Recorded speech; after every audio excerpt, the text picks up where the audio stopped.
Gálatas 5:24.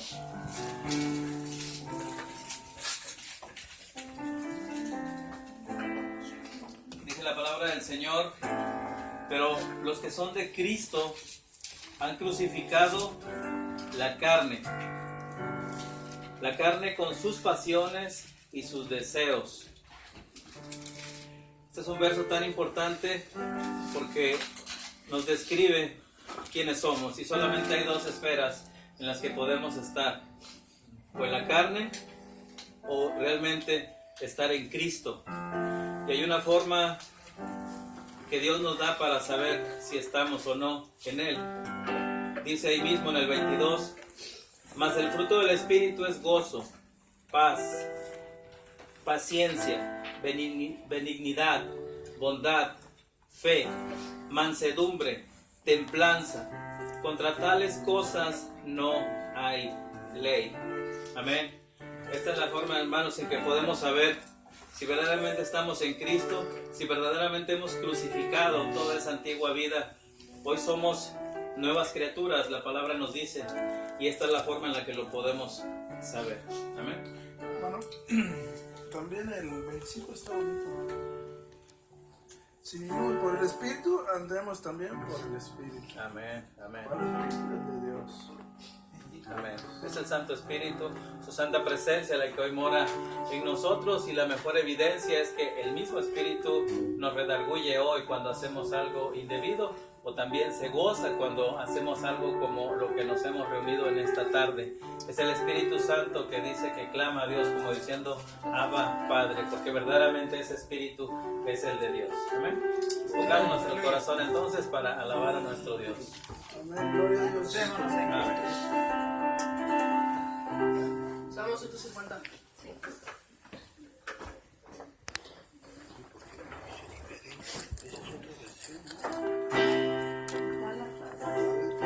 Ustedes saben Salmo 150, ¿right?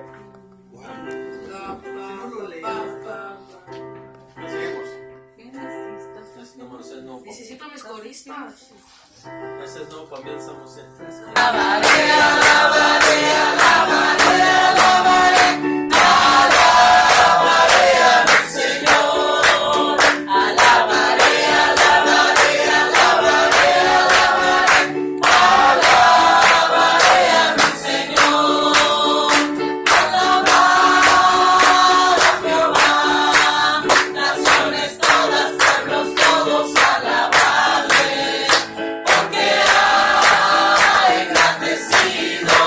No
muy buena costumbre de deleitarnos en la convivencia, confraternizando entre hermanos, los jóvenes, los jovencitos, los niños y nosotros como adultos. Y hemos pasado buen tiempo en confraternidad como hermanos y sobre todo deleitándonos de la palabra y también el esfuerzo de las hermanas que hacen buenos platillos. También deleitamos el apetito. El Señor es bueno y misericordioso. Pero ha llegado el momento de exponer la palabra. Ahora sí que ya comimos allá afuera unos ricos taquitos, pero ahora el Señor nos tiene unos panes recién horneaditos para que nos deleitemos y saboreemos de lo del cielo. Hermano, vamos a decir, ya comí, ya bebí y sí me siento bien. Así que póngase listo a recibir la palabra de Dios. En el tiempo del Viejo Testamento, el pueblo de Israel, cuando fue sacado de la esclavitud de Egipto, recibía el maná del cielo. Y ahora nosotros hemos sido también sacados de Egipto miles de años después, digamos 3000 años después de que Israel salió de ese pueblo de esclavitud que los oprimía. Ahora nosotros estamos aquí y Dios nos ha sacado de la esclavitud y nos ha sacado del mundo que es Egipto. Y el Señor también tiene un maná, pero dice que este es el verdadero maná que bajó del cielo, le dijo al pueblo de Israel hace 2000 años. Dijo, yo soy el verdadero maná que vino del cielo. El maná que comieron sus padres se comieron y ellos perecieron, pero aquel que coma de mí vivirá para siempre. Y esa es la promesa en Cristo Jesús, que aquel que le ha entregado su vida a Cristo Jesús dice que tendrá vida eterna y que no será avergonzado. ¿Cuándo no será avergonzado? Hay un día que viene de juicio sobre la humanidad, sobre la tierra completa, tanto los vivos como los muertos. Serán llevados frente al trono blanco de Dios y ahí se llevará cuenta. Está escrito en los libros del cielo lo que cada uno de los que está mirando la prédica, los que está escuchando, los que estamos presentes, su nombre estará allá. La cuestión va a estar en el nombre de usted, en el libro de la vida o en uno de los libros de sus obras para llevarlo a condenación. Entonces no queremos ser avergonzados, tenemos que venir a Cristo. Él ya sufrió, Él pasó la vergüenza, el oprobio, el castigo por nuestras culpas, pero Él pide que seamos obedientes, que seamos sumisos y que le busquemos y nos va a vivir. Entonces, en los últimos semana o dos hemos estado tratando de enfocar un poquito más la vuelta acerca de los matrimonios, la familia. Queremos estar fuertes, fortalecidos como grupo que nos juntamos aquí, que pertenecemos a la Iglesia Benecer y somos Iglesia Benecer, pero hemos decidido este tiempo reforzarnos o tomar más fuerza en cómo mantenernos firmes y crear hogares, matrimonios fortalecidos en la palabra de Dios. Aquel que va al gimnasio, hablábamos hace un rato de la gente que hace deporte, entre más continuidad tiene la persona en hacer cierto deporte, más se va fortaleciendo su cuerpo. Nosotros como creyentes en Cristo, cuanto más constante estamos en las Escrituras, más nos vamos fortaleciendo espiritualmente y Dios nos va dando una seguridad de poder hacer cosas aún mayores y nuestra fe va creciendo. Y cuando nuestra fe va creciendo gracias a lo que nos alimentamos y creemos de la Escritura, empiezan a suceder cosas más grandes porque nuestra fe se fortalece y crece más. Decíamos el martes pasado en la Escritura que sin fe es imposible agradar a Dios y que todo el que se acerca a Dios debe creer que es galardonador de aquellos que se acercan, que usted va a recibir, debe de creer con fe. Pero dice también ahí en Hebreos, me parece que es el 11:6, pero aquellos que se acercan a Él, a Dios, sin fe, no son agradables a Dios. Entonces, si nosotros nos acercamos incluso a este servicio sin fe, de que usted va a recibir, no va a recibir nada porque no le agrada a Dios y usted esté sin fe. Y en todo lo que hagamos debemos estar en fe que le hemos creído a Cristo Jesús. Entonces vamos a abrir las Escrituras en el libro de Tito, si me acompañan por ahí, por favor. Y el servicio de hoy lo he titulado así: Responsabilidades de un buen hogar cristiano. Responsabilidades de un buen hogar cristiano. No solamente un hogar, de un buen hogar cristiano. Vamos a estar mirando de acuerdo al recorrido que vayamos haciendo en la escritura, a ver hasta dónde podemos alcanzar el día de hoy. Son las 7:40, unos 25 o 30 minutos que estaremos en la enseñanza. Vamos a estar viendo ordenanzas que edifican y fortalecen una buena relación en el hogar y en la comunidad cristiana. Y también cómo estar desarrollando un buen ejemplo, incluso para los incrédulos, que ellos vean un buen ejemplo a seguir en nosotros, de acuerdo a la transformación de nuestras vidas. Porque la Escritura nos habla que no solamente hay que ser oidores, sino hacedores. Entonces, cada vez que tenemos la oportunidad de escuchar una prédica, hasta en YouTube, en la iglesia, aquí mismo, estamos siendo oidores. Pero cuando la aplicamos, estamos siendo hacedores.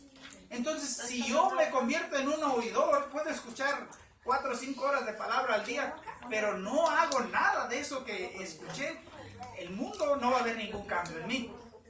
Pero cuando empezamos a aplicar lo que la palabra dice, el mundo lo empieza a mirar. Quizá lo va a mirar raro, de un perfil diferente. Algo le puede causar atención. Quizás se va a enojar. Alguna reacción va a causar en los que le rodean. Y esa reacción es buena. Sea que la otra persona se moleste o se alegre, la reacción es buena. Porque, ¿a qué me refiero que es buena? Cuando usted expone la luz, hay una reacción. Al que sean las tinieblas, o huye de la luz, se molesta, o se acerca a la luz y viene a Cristo.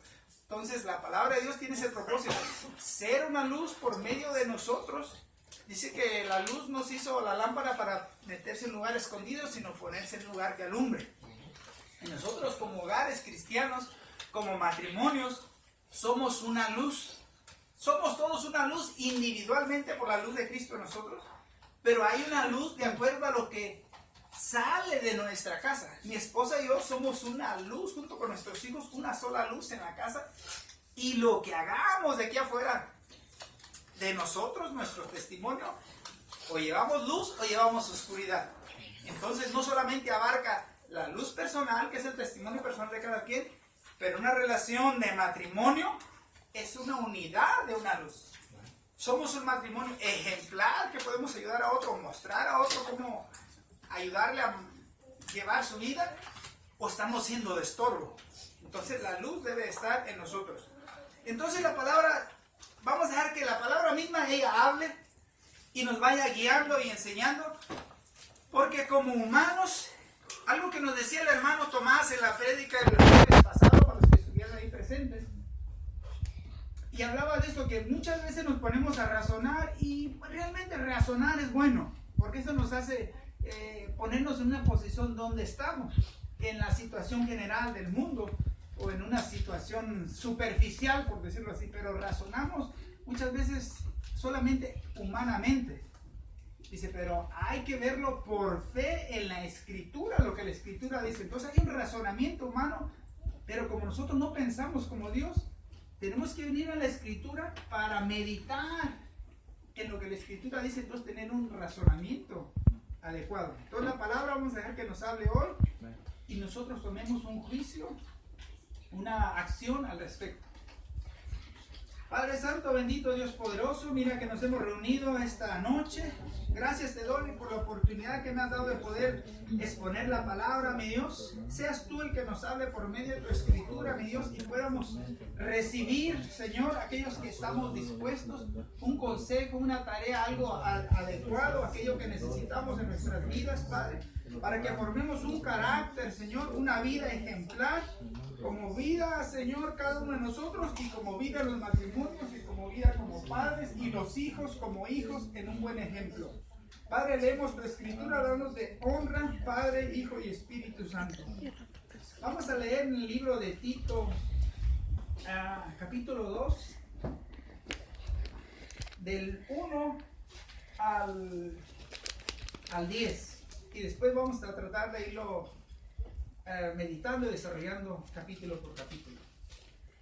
Dice así la Escritura. Aquí Pablo le escribe a Tito, otro discípulo, otro sirviente, siervo de él, muy amado, y le dice, pero tú habla lo que está de acuerdo a la sana doctrina. Que los ancianos sean sobrios, prudentes, sanos en la fe, en el amor y en la paciencia. Las ancianas asimismo sean reverentes en su porte, no calumniadoras, no esclavas del vino, maestras del bien, que enseñen a las mujeres jóvenes a amar a sus maridos y a sus hijos, a ser prudentes, castas, cuidadosas de su casa, buenas, sujetas a sus maridos, para que la palabra de Dios no sea blasfemada. Exhorta asimismo a los jóvenes a que sean prudentes, presentándote tú, le dice a Tito, presentándote tú en todo como ejemplo de buenas obras, en la enseñanza, mostrando integridad, seriedad, palabra sana e irreprochable, de modo que el adversario se avergüence y no tenga nada malo que decir de vosotros.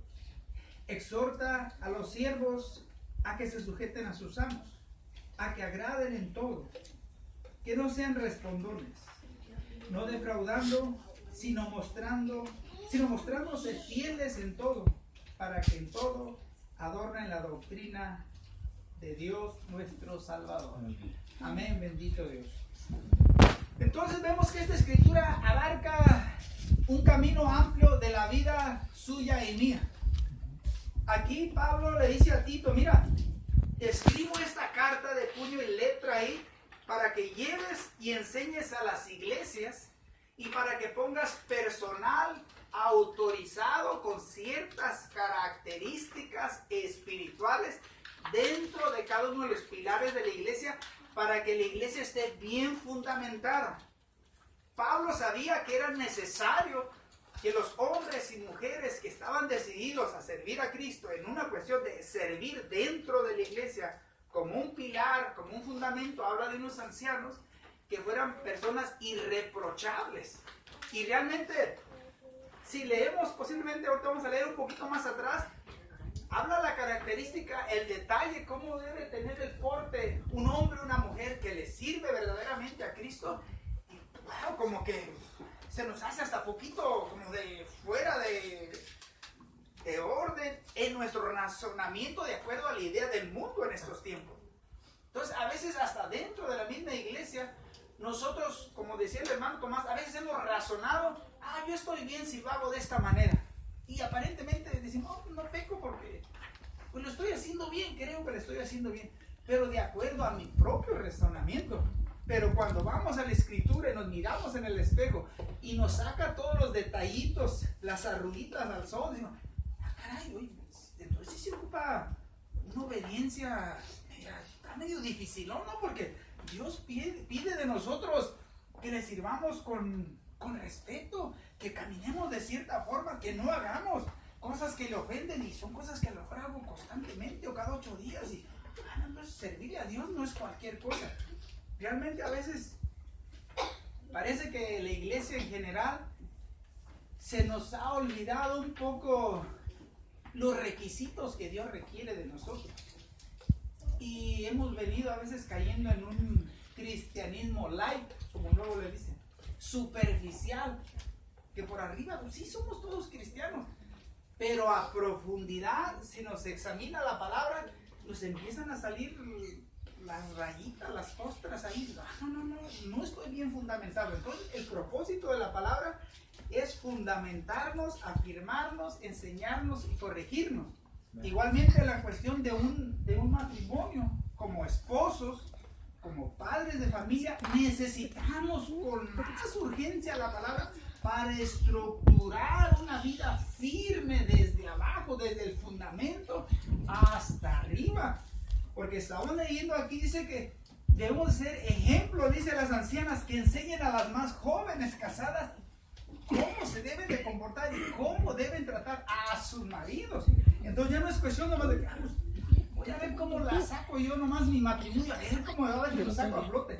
Él decía, no, tienen que ser de ejemplo y enseñar a los más jóvenes. Entonces nosotros en nuestra vida cristiana no solamente es que a veces que estás en el mar y échame un salvavidas ya con que yo me salve ya. No, dice que debe de enseñarle la técnica, la enseñanza de la palabra al otro más joven, y tenemos una responsabilidad. Entonces aquí estamos mirando en Tito, en el 2 dice, 2:1, pero tú, le dice a Tito, pero tú habla lo que está de acuerdo a la sana doctrina. Esto simplemente, si nos detenemos ahí, dice, pero tú habla lo que está de acuerdo a la sana doctrina. Hablábamos hace un rato con la hermana allá afuera. Y cómo a veces el ser humano nos queremos, pues podemos encapsular en una porción de la escritura y agarrarla nomás así y no obedecer la otra. Nos hablaba de una persona que le sirve a Dios de cierta manera, pero no cumple con Dios en su caminar verdaderamente. Y la escritura nos dice, pero tú habla lo que está de acuerdo a la sana doctrina. Esto quiere decir que tenemos que examinar qué es lo que la sana doctrina dice. La sana doctrina ya está aquí. Sin importar a la congregación, al lugar que vayamos, debe estar sujetado a la sana doctrina. Entonces nosotros debemos de ser cuidadosos en que no hagamos las cosas solamente a nuestra propia forma, sino que nuestra forma sea extraída. Si el jugo de naranja que te vas a tomar, tienes que ver que sea extraído de la naranja, no de un limón. Entonces así tenemos que ir a la escritura. Entonces le dice que esté de acuerdo a la sana doctrina. Y luego en el 2 dice que los ancianos sean sobrios, serios, prudentes, sanos en la fe, en el amor y en la paciencia. Estamos mirando que dice que los ancianos, ¿quiénes son los ancianos de la iglesia? Pueden participar. ¿A quién se refiere cuando dice ancianos de la iglesia? La escritura. ¿Qué entendemos cuando dice que los ancianos de la iglesia? Los que tienen más tiempo en el Señor. Están más maduros en la palabra. Pues Pablo realmente se refería a más atrás, si regresamos un poquito, él habla que pusiera ancianos en la iglesia, que cumplieran los requisitos. Entonces, sí habla de unos ancianos, personas que sirven en la iglesia, personas con autoridad en la palabra y con una vida, se puede decir, irreprochable dentro de lo que cabe en la doctrina.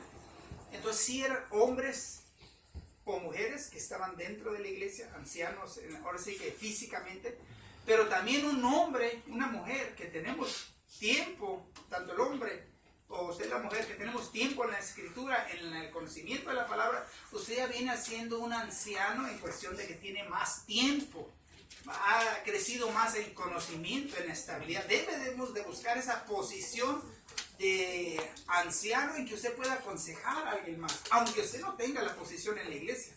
Entonces, si vamos a lo que realmente significa así los ancianos en la iglesia, los servidores, por ejemplo, podemos decir la hermana Marichuy, su esposo, la hermana Juanita, son los ancianos de la iglesia, pero no necesariamente solamente por la edad física, sino por el cargo, porque ellos han tenido un caminar, una vida donde se ve firme y de buen ejemplo. Son los ancianos de la iglesia. A un pastor se le llama también anciano de la iglesia en la escritura, a un obispo.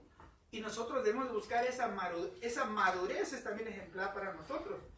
Entonces, ¿qué es lo que buscan esos ancianos? Dice que en el 2, que los ancianos sean sobrios, que sean serios. Y esto de serio no necesariamente se refiere a que no se alegre, no le dé risa, pero que tome las cosas en serio de las cosas de Dios, que no sea un juego. Dice que los ancianos que sean prudentes. Entonces, ahí es necesario, la palabra nos habla de una prudencia, y la prudencia lo ocupamos hasta en la vida estándar, en nuestro trabajo. Hay que ser prudente antes de tomar una decisión. Hay que ser prudente dentro de la iglesia. Hemos hablado de servicios antes, hay que ser prudentes en el hablar. Y a veces por no ser prudentes en el hablar, lastimamos a alguien más. O nos contaron algo en secreto y nosotros lo divulgamos a otra persona. Entonces, esa es imprudencia de nosotros. Entonces, en la escritura recalca que no quiere chismosos, que seamos prudentes, sanos en la fe. ¿Qué ejemplos podemos tomar para ampliar cuando dice que seamos sanos en la fe? Hermano Nelson nos ayuda ahí cuando nos habla que seamos sanos en la fe, o que los ancianos sean sanos en la fe. Bueno, creo que aparte del testimonio, que es muy importante, el practicar la sana doctrina, el buscar y el verdaderamente practicarla, pienso que eso es lo que podría ser a lo que se refiere en cuanto a esta sanidad. Sí, efectivamente dice que seamos sanos en la fe. Entonces, ¿qué más sano que mantenerse apegado a la verdad de la Escritura? Entonces, eso es una enseñanza para nosotros, que seamos sanos en la fe. Dice, en el amor, en la paciencia. El amor es necesario porque el amor perdona. El amor, por medio del amor, hay la paciencia. Cuando tienes amor por alguien, por ejemplo, entre esposos, yo amo a mi esposa. Entonces, ella quizá en una ocasión puede hacer algo que a mí no esté totalmente de acuerdo, que de momento me moleste porque no esté de acuerdo en algo que hizo. Que no necesariamente sea una cosa grande, algo leve, pero en el amor, en el amor, en la paciencia, esperar y se arregla la cosa. No explotar yo luego ahí, sino sano en el amor y en la paciencia y viceversa. Entonces, como matrimonio, debemos de, ese amor que hay entre esposos debe de ser grande, debe ser fuerte y debe ser paciente. Porque a veces yo puedo andar un día, a lo mejor que vine un poquito más cansado del trabajo porque no me fue muy bien en el trabajo. Entonces, ella al ver esta cuestión, pues tiene que ser un poquito más paciente y aguantarme en el amor a que se me pase un poquito el cansancio, el mal humor. No es que yo tenga realmente un buen pretexto para venir malhumorado, pero en el amor va a esperar para que se arregle la cosa, porque si la otra persona reacciona de la misma manera, se va a hacer una bomba de tiempo. Entonces debemos de ser sanos en la fe, y esto también para los matrimonios. Es necesario que seamos sanos en la fe. ¿Quién? ¿Que nomás ella sea sana en la fe? ¿O que nomás yo sea sano en la fe? Los dos debemos ser sanos en la fe. Los dos debemos buscar la sanidad en la palabra. Los dos unánimes debemos de buscar de Dios. Hay una responsabilidad individual de cada uno de nosotros y hay una responsabilidad en unidad en un matrimonio. Así como Cristo y la iglesia dice que en una unidad toma la iglesia, en una unidad hemos tomado nosotros la esposa. Y así como Cristo pagó un precio muy alto por su iglesia, que derramó su sangre, fue paciente y está esperando a que vayamos a la perfección, nosotros debemos ser pacientes y cuidar de nuestra esposa, que en todas las cosas fue tomada nuestra costilla, es parte de nosotros. Entonces vemos que aquí nos habla la Escritura, dice que los ancianos sean sobrios, serios, prudentes, sanos en la fe, en el amor y en la paciencia. Así que los varones tenemos que trabajar en esa área y salir adelante sanos en la fe, pacientes y amor. Dice en el capítulo 3, versículo 3, las ancianas. ¿Aquí de cuáles ancianas está hablando? Las ancianas asimismo sean reverentes en su porte, no calumniadoras, no esclavas del vino, maestras del bien. Ahora está hablando de las ancianas, igual aquellas que sirven en la iglesia, una persona más madura en el evangelio. Entonces, en alguna ocasión el pastor ya ha puesto un ejemplo. Bueno, ¿quién es ya maduro en el evangelio? ¿Quién tiene más de 5 años? Por poner un número así, no necesariamente 5 años. Puede alcanzar la madurez un poquito antes o muchos años después. Que esperamos que no sean mucho tiempo. Pero entonces dice que las ancianas sean reverentes en su porte. Ayúdenos ahí, ¿cómo es reverentes en su porte? A ver, hermanas, ¿cómo entienden esto que las ancianas a sí mismas sean reverentes en su porte? Dijo hermanas, ¿verdad? Hermanas. Okay. Pues que demos buen ejemplo, hermano. Que aconsejemos a las jóvenes que sigan los caminos del Señor. Uno porque tiene ya más experiencia. Muchas veces uno puede servir como un ejemplo. Pues también lo malo que uno vivió también le puede servir como ejemplo a las personas para que no lo hagan. Es como cómo se comporta uno. Sí. Porte creo que quiere ver con apariencia, ¿no? Apariencia. ¿Cómo se comportamiento? Entonces que sean sanos en su porte, en su forma forma de actuar, en su forma cómo se ven hacia el exterior, cómo las ven las demás personas. Que eso fluya naturalmente de ese amor que estábamos hablando acá un poquito más antes, que se le requiere que sean los ancianos, que en sí aplica también para la iglesia en general. Pero dice, no calumniadoras. ¿Qué es una calumnia, hermano Nelson? Alguna cosa que no es cierta, comentar algo que no es cierto, algún falso, sí, algo que no es cierto. Ahí Pablo le decía a Tito, no vas a dejar que se meta una calumniadora aquí, que ande de chismosa y acá te va a desbaratar la iglesia. No, aquí queremos gente seria, firme, de buen porte, no calumniadoras, no esclavas del vino. Parece ser que en ese tiempo que les estaba estructurando la iglesia, pues había algunas que todavía les gustaba el chupe. Como la gente se estaba convirtiendo a Cristo y querían seguir de una vida similar a la del mundo, y estando dentro de la iglesia y queriendo seguir los pasos del mundo. No, que no sean dadas del vino, que no sean chismosas, que no sean borrachinas por ahí, que anden dadas al vino, esclavas al vino. Maestras del bien, personas que su porte, que está hablando aquí de buen porte, que sean maestras del bien. Una maestra siempre está enseñando, tiene alumnos. Entonces a nosotros como cristianos, hay alguien que nos está observando, especialmente el que viene más joven a la iglesia. Nuestros hijos nos están observando. Entonces dice que sean maestras del bien. Y dice en el 4, ¿qué les pide a estas ancianas? Que en sí es una cuestión a la mujer. Que enseñen a las mujeres jóvenes a amar a sus maridos y a sus hijos.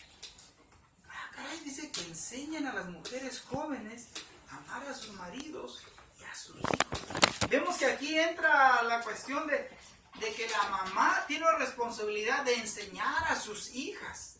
Aquí habla de la cuestión matrimonial. ¿Y cómo la va a enseñar? Debe demostrar un caminar en su vida y pasarlo a sus hijos y enseñarle, en este caso habla de sus hijas específicamente, cómo criarlas, cómo amar a sus hijos, cómo ser unas buenas esposas. Entonces, si nosotros redondeamos esta cuestión, el otro día hablábamos con algunas, les decía yo a unas hermanas, ustedes con sus hijas, y que ya mi esposa y estaban otras hermanas, tienen una tarea muy grande como madres, enseñarle a sus hijas cómo trabajar y desarrollar un hogar. Su hija no debe llegar al punto de que ya se va a casar y no sabe cocinar ni un huevo, porque eso sería una vergüenza para la jovencita y sería una más vergüenza para la mamá, porque nunca le enseñó nada. ¿Qué te enseñó? Mi mamá no me enseñó nada en la casa. O sea, si la jovencita llega a la edad que se va a casar, no sabe cocinar un huevo, no sabe lavar su ropa, prácticamente no sabe qué es ser una ama de casa. Entonces la mamá falló ahí. Realmente la mamá falló ahí porque no le enseñan los trabajos de la casa. Entonces en la actualidad vemos que más bien la mamá está haciendo todo y plancha por aquí, lava por acá y cocina por allá. Y no dedica tiempo para enseñar a las hijas. Eso es un gran error. No recibe ayuda para que pueda llevársela más tranquila, pero aparte de eso no es lo importante. No está invirtiendo tiempo en enseñar a la nueva generación cómo ser una buena hija, buena esposa. Ese es el trabajo de las mamás, de enseñarles esas tareas básicas. No estoy hablando, pues, saber, que en este tiempo las mujeres estudian y dicen, sí, está muy bien, pero deben de tener un rol que sepan de menos lo básico del hogar. Los varones igualmente, si nuestros hijos llegan a la edad que ya andan hasta de novios por ahí y no saben ni cortar la yarda ni usar una herramienta, no hacer nada. Entonces, es vergüenza de ese joven que llegue a esa edad y no sepa hacer nada. Le dicen el trabajo inservible, pero la vergüenza viene porque el padre no le enseña nada. Entonces nosotros como padres, no solamente es el matrimonio, solamente nosotros dos, el esposo y la esposa, lo que les estemos enseñando a nuestros hijos, modelándolos, porque ellos son los que van a sufrir y a veces nosotros vamos a pagar las consecuencias. Entonces la palabra nos enseña, dice aquí que en el 4, que enseñan a las mujeres jóvenes a amar a sus maridos y a sus hijos, a ser prudentes. Esto de prudentes habla de la forma de hablar que no sean irrespetuosas, que no sean mal habladas, que sepan cuándo es el momento de hablar, cuándo es el momento de callar, ser prudentes para que tengan un bonito matrimonio. Porque si no les enseñamos a nuestros hijos, hombres y mujeres, una forma adecuada de cómo comportarse, se van a dar golpes de cabeza después en su matrimonio. Y aún con la forma correcta del ser humano tenemos problemas.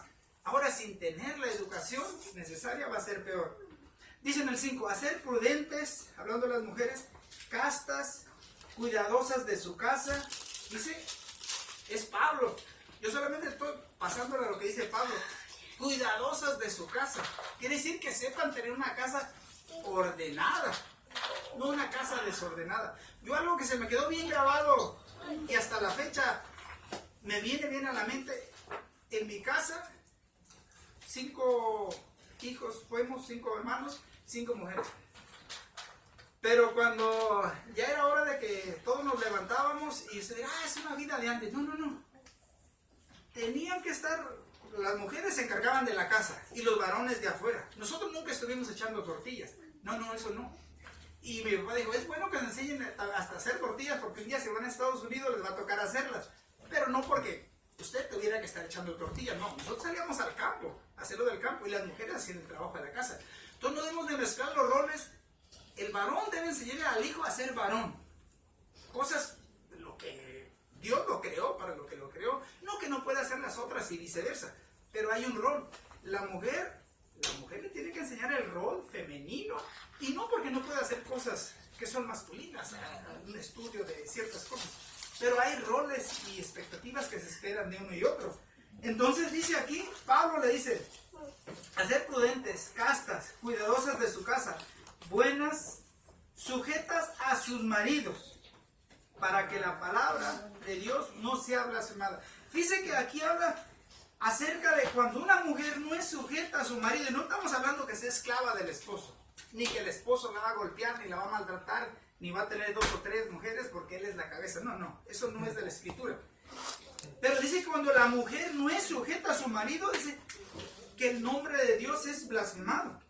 Aquí dice que sean sujetas a sus maridos para que la palabra de Dios no sea blasfemada.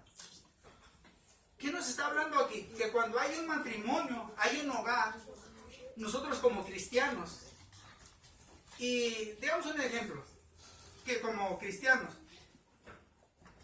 el mundo, dejemos un rato afuera, la misma iglesia, los inmaduros, están esperando recibir un buen ejemplo de nosotros, de la iglesia, de los ancianos, de los que tenemos más tiempo. Pero dice aquí que cuando la mujer no es sujeta, habla de una mujer rebelde, una mujer que hace lo que se le antoja, lo que... Reciban. Y el nombre de Dios dice que la palabra de Dios es blasfemada. Y a veces lo tenemos por, no. Eso era antes, cuando la escritura, si la escritura ya cambió, entonces no es para nosotros.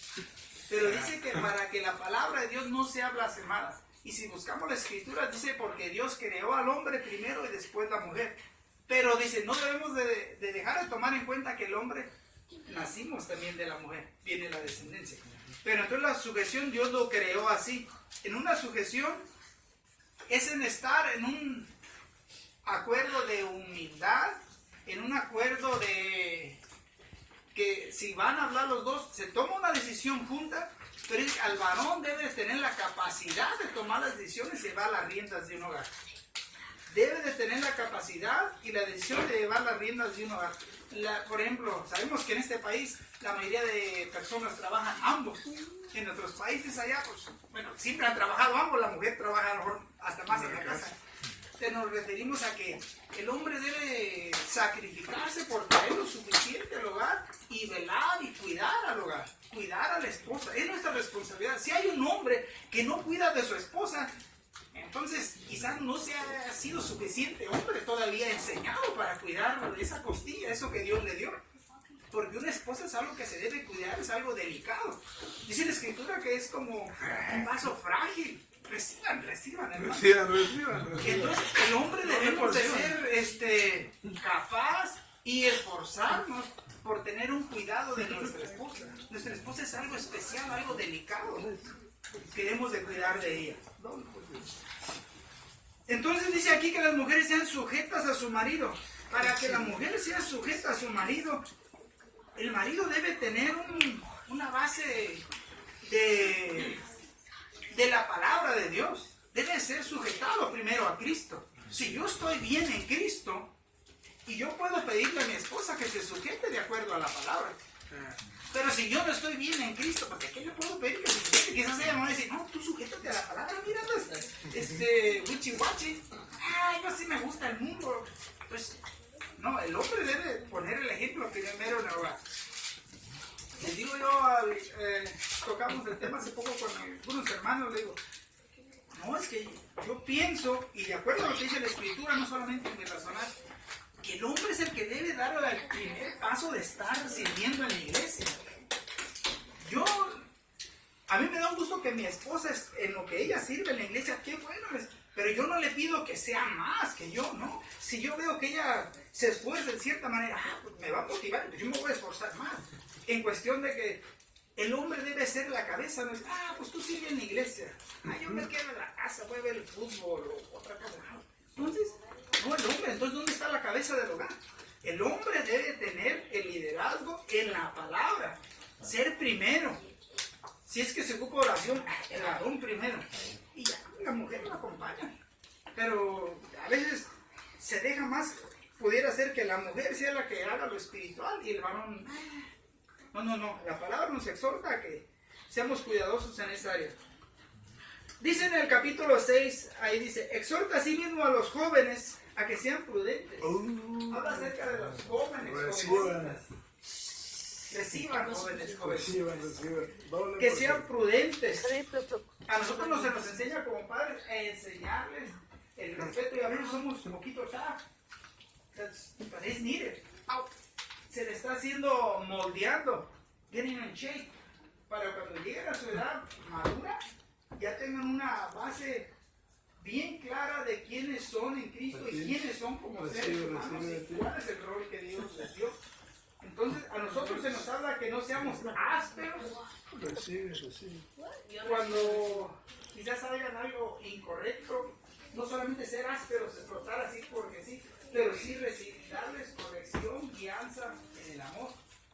Y como jóvenes nosotros cometimos errorcillos, bueno, a veces se equivocan, tienen que ayudarlos a desarrollarse correctamente. Entonces hay una responsabilidad del matrimonio, entre matrimonio como parte de la iglesia y como padres hacia los hijos. Dice en el 7, presentándote tú en todo como ejemplo de buenas obras en la enseñanza, mostrando integridad y seriedad. Mire que Pablo le pedía aquí a Timoteo que se presentara él mismo. Ahí habla que nosotros nos tenemos que presentar a nosotros mismos, presentándonos en todo como ejemplo de buenas obras en la enseñanza, mostrando integridad y seriedad. Dice en el 8, la palabra sana e irreprochable, de modo que el adversario se avergüence y no tenga nada malo que decir de vosotros. ¿Quién es el adversario? La Escritura siempre habla de nuestro adversario es Satanás. Dice que nuestro adversario anda como león rugiente buscando a quien devorar. Y cuando leemos la Escritura hacia atrás, vemos que en varias ocasiones Satanás ha estado de alguna manera en el trono, cerca de presentándose ante Dios, ir llevando los chismes de lo que pasa en la tierra. ¿Y de dónde vienes? Vengo a dar una vuelta allá en la tierra y ya miré a Job, que lo tienes bien enriquecido. Y bueno, hay otras personas donde el adversario siempre va a llevar chismes. ¿Cómo es tu comportamiento? No porque Dios no lo sepa.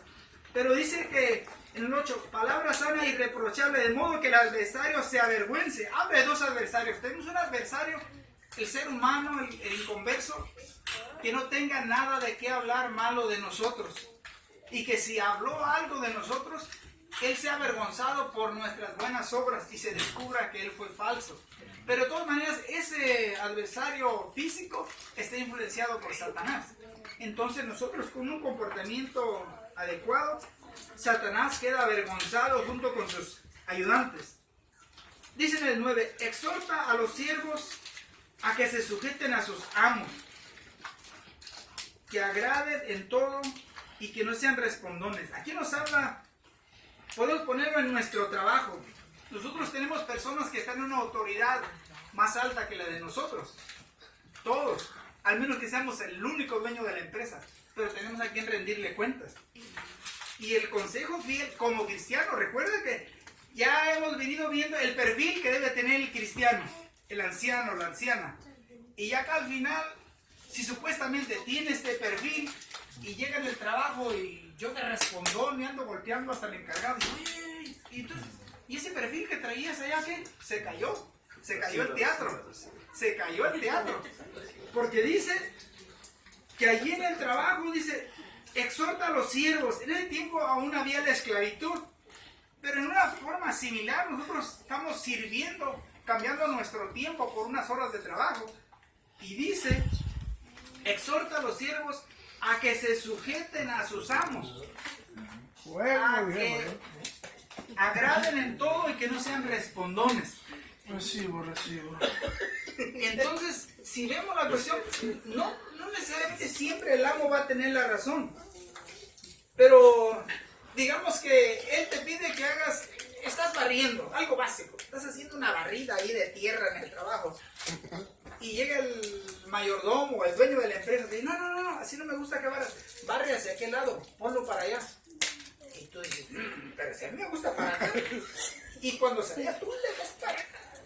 O le respondes, no, así no está bien, yo lo voy a echar para allá, y si no, pues que otro lo barra. ¿Qué dice la escritura? Que obedezcamos y que no seamos respondones. Al final de cuentas, si no hacemos lo que él está pidiendo, simplemente él está pidiendo la tierra para otro lado, a lo mejor va a ser lo mismo. Te estás poniendo en mal con esta persona. Va a decir, ok, es abril, los aumentos vienen en junio, ok, vamos a apuntarle aquí. Bien, que le eche donde quiera. Y cuando llegue en junio, ya voy a agarrar mi aumento.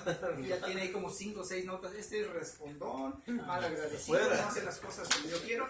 Denle una cora en vez del dólar. Y le dice, oye, pero va, que otra vez a poner a pelear ahí, güey. Mira. ¿Ves porque trae la cora? Entonces estamos hablando de una actitud que el anciano, el creyente, el cristiano, vamos en este caminar, este perfil cristiano, y ahí en el trabajo sigamos mostrando este mismo perfil. ¿Levantaba alguien la mano para acá? No, estaba. Yo. Sí, hermano. Hermano, eso que usted está diciendo está bien difícil. Porque, hermano, apenas ayer me pasó una cosa en mi trabajo. Una mujer, bueno, acabo de entrar y me mandan toda la gente ahí me manda, y pues yo le tengo que obedecer a una que es la que está a cargo mío. Y pues para no quedar mal con nadie, pues me mandan aquí, me mandan allá y así. Y llega la señora y me grita, me dice, ¿usted qué está haciendo? Pero hermano, estábamos como unas 6, 8 personas en la línea y me grita la señora, no así como, oiga, ¿qué hace aquí si yo la dejé allá de la mano? No, así como, ¿y usted qué está haciendo aquí? No le dije que está, hermano, yo me sentí mal, humillada, avergonzada, yo sentía ganas de pegarle, hermano. Y yo por dentro dije, Señor, no permitas que salga esa norma que ya no es. Señor, tápame la boca, pero hermano, de verdad la situación ahí sí era así. Y toda la gente se me quedaba viendo así como, ¿y ahora qué vas a hacer, no? Y yo, hermano, así como que, padre. Entonces lo único que hice, hermano, fue irme a seguir a la manager y le dije, esa era la encargada. Fui con la manager y le dije, ¿sabes qué? Déjame retirar, me siento mal. Pero yo, hermano, porque yo sentía por dentro que yo sentía que perdía el control y yo no quería hacer algo como lo que usted dice, ¿verdad? Perdí la mitad de mi día, pero la verdad digo, ya no respondí como antes. Yo ahí hubiera pegado, ¿no? Me alejé, pero dije, no sé si eso sea prudente, no, me quedé con menos paga de dinero, pero al menos ya no hice lo que antes actualmente hacía. Es prudente que no causó un caos, Sí. porque para que haya un pleito se ocupan 2. No es Entonces, marido, porque sí. esta persona, si vino y le agredió, pues realmente todos como seres humanos sentimos ese y queremos brincarle como el tigre ahí. Pero dice, no, en Cristo soy una nueva criatura. El libro de los Proverbios nos habla, nos dice que las palabras blandas, palabras suaves, apagan la contienda. Entonces cuando viene una crisis de los y en vez de responderle, incluso a alguien te manda un texto con alguien que estás texteando por la razón que sea del trabajo, el negocio, hay textos que llegan y sientes el ¡pum! Y te dan ganas de regresarlo igual de no, las palabras suaves, blandas, apagan la contienda. Oh, tienes razón, yo pensé que faltaba esto y esto. Y simplemente le das vueltita a la cosa, pero una cuestión suave. Y la otra persona dice, oh, gracias, es cierto, se me que me había equivocado. Pero si le aflojamos la bomba igual para atrás, se prende el Pero fuego a ahí. veces hay ocasiones en Que ni le dan lo agarran oportunidad, uno de ¿no? su porquito y le dan. Bueno, a veces yo voy y le digo a mi carrera, ¿estás seguro que el otro te está diciendo lo que yo hice? O si no lo hice yo, y sí, luego que lo demuestre, le digo. O sea, si está diciendo algo que no es cierto, que lo demuestre con hechos. No nomás venir y decirte el chisme.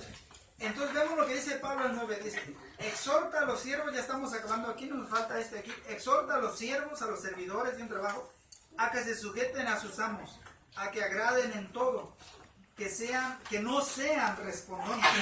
Dice en el 10, no defraudando, sino mostrándose fieles en todo, para que en todo adornen la doctrina de Dios nuestro Señor. ¿Qué nos dice?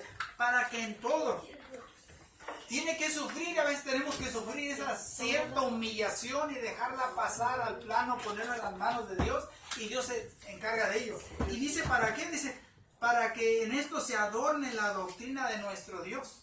Entonces estuvimos mirando el perfil del cristiano como anciano y anciana, ciertas responsabilidades de que se nos pide en nuestro caminar. Entonces no nomás es a Israel que se le pidió que guardara ciertas cosas, no, nosotros en la gracia tenemos que guardar varias cosas. A veces pensamos, no, en la gracia ya no hay obras, no hay nada que hacer. Sí hay obras, cosas que hacer. No obras para ganar tu salvación, sino como ya salvo, debes de sujetar tu carne y hacer las obras del Espíritu. Porque el Espíritu que está dentro de cada uno de los ya nacidos quiere hacer la obra de Cristo por medio de nosotros. Pero a veces también nuestra humanidad en la que estamos quiere hacer su propia obra y se contraria. Entonces ahí o le da usted decide, o deja que el Espíritu muestre la mansedumbre y Dios se haga cargo del asunto, o usted arregla las cosas con los guantes puestos, ¿verdad? Sí, recordaba como dice la palabra, ¿verdad? Que vive en el Espíritu. Vivir en el Espíritu y lo que sigue es que es una lucha. Estamos entre el Espíritu y la carne todo el tiempo. Dice que vivamos en el Espíritu y que no satisfagamos los deseos de la carne. O sea, si alguien viene a nosotros y nos habla fuerte o nos ofende, la carne se va a sentir. Sí, pero si nosotros vivimos en el Espíritu, entonces eso que siente la carne no lo vamos a satisfacer. Al sujetar, se tiene que sujetar exactamente, porque el Espíritu lo tiene que sujetar, porque el Espíritu es más fuerte que la carne. Siempre va a haber esa lucha hasta que lleguemos con Cristo, porque estamos en esta carne y siempre lo vamos a sentir. Pero ahí es donde debemos demostrar que estamos viviendo, ¿verdad? Sometidos a Dios en el Espíritu. Y que eso que siente la carne no lo vamos a satisfacer. Lo que quiere la carne no va a ser satisfecho. Va a vencer el Espíritu. Amén. Y por eso la Escritura en otra porción nos habla, dice que oremos en todo tiempo porque los días son malos. Cuando nos retiramos de la oración y de la comunión con Dios, andamos más en la carne, es la verdad. Aunque usted ande bien, tranquilo, pero está en la carne. Y cuando salga una situación de esas, va a salir el tigre que está adentro, de las azucaritas. Porque el que está realmente adentro es la carne, no está alimentando el espíritu. Entonces puede llegar en el punto de que la carne domine el espíritu. Y no, queremos estar en el espíritu, llevando todo pensamiento sujeto a la obediencia a la palabra de Dios. Pónganse de pie, mis hermanos. Gracias les doy a mi Dios porque nos permitió estar esta noche, estar reunidos, hemos expuesto la palabra. El tema de hoy, responsabilidades de un buen hogar cristiano. Estamos mirando las ordenanzas que edifican y fortalecen una buena relación en el hogar, en la comunidad y ser de buen ejemplo para todos los que nos rodean por medio de nuestras vidas transformadas. El perfil del cristiano, del perfil del anciano o la anciana, desde cómo ser su comportamiento en su casa, en la iglesia y en el trabajo de nuestra vida diaria. Padre Santo, en tus manos, bendice a cada uno de mis hermanos que estuvieran aquí, que tu palabra sea nutritiva, Señor, y haga un cambio en nuestras conversaciones. Te alabamos en nuestras cantos, te alabamos en el nombre de Jesús.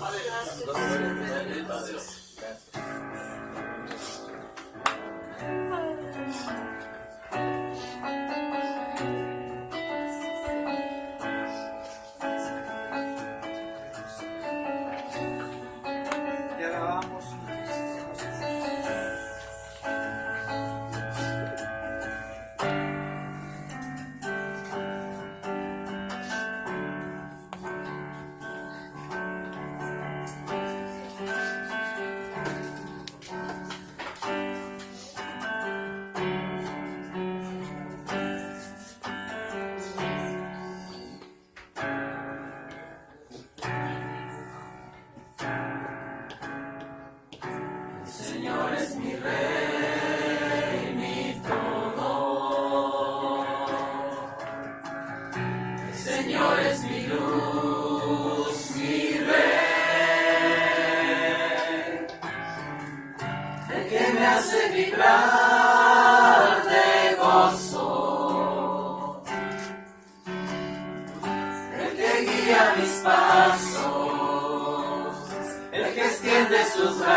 guía mis pasos, el que extiende sus brazos, el creador de los cielos.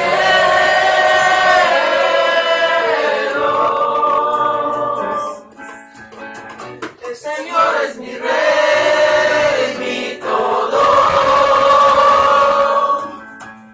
El Señor es mi luz, mi rey, el que me hace vibrar de gozo,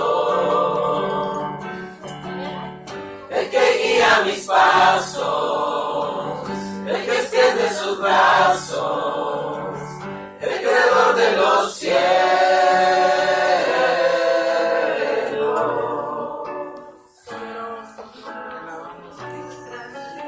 Hermoso eres, bueno eres, bendito es tu nombre, santo, tu reino, gracias por tu amor, gracias por tu misericordia, gracias, porque hasta aquí nos has ayudado.